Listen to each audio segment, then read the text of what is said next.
তাকায় থাকতে পারতেছি না। আমি কি করবো একটা মা হিসেবে?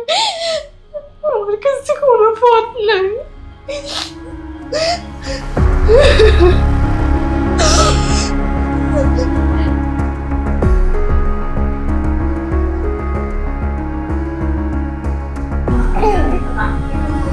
আসসালামু আলাইকুম।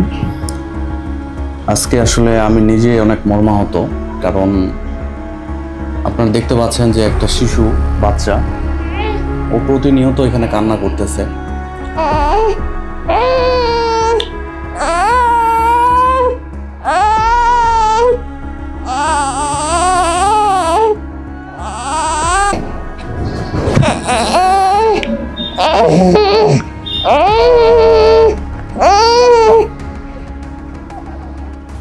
ডক্টর বলছে যে অনেক টাকা লাগবে।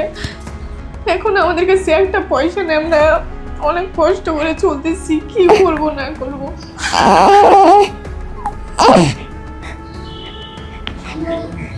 আমি হচ্ছে একটা ব্রাঞ্চে চাকরি করে, সিকিউরিটি গার্ড। ওই যে টাকা বেতন পাই সেখানে আমাদের সংসার চালাইতেই তো হিমশিম খেয়ে যাচ্ছি।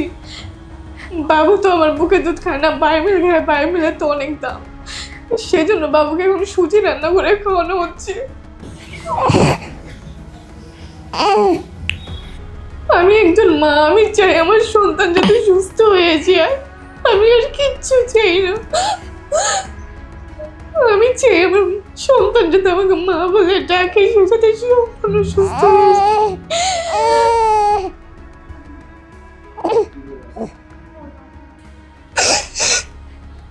আমি আমার সন্তানের দিকে তাকায় থাকতে পারতেছি না। আমি কি করবো একটা মা হিসেবে?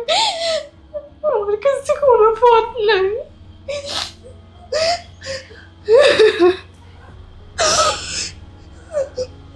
কার কাছে যাবো, কি করবো, আমি কিছু জানি না। আমাদের কাছে যে কয়টা টাকা ছিল সব শেষ হয়ে গেছে। সামনে আমাদের 1 লাখ টাকার একটা ঋণ আছে, ওটা শোধ করতে হবে। আমরা অনেক টেনশনের মধ্যে আছি। আর এদিকে বাবুর অবস্থা খুবই খারাপ। এই দেখে সে বলেছে বাবু আর বাঁচবে না।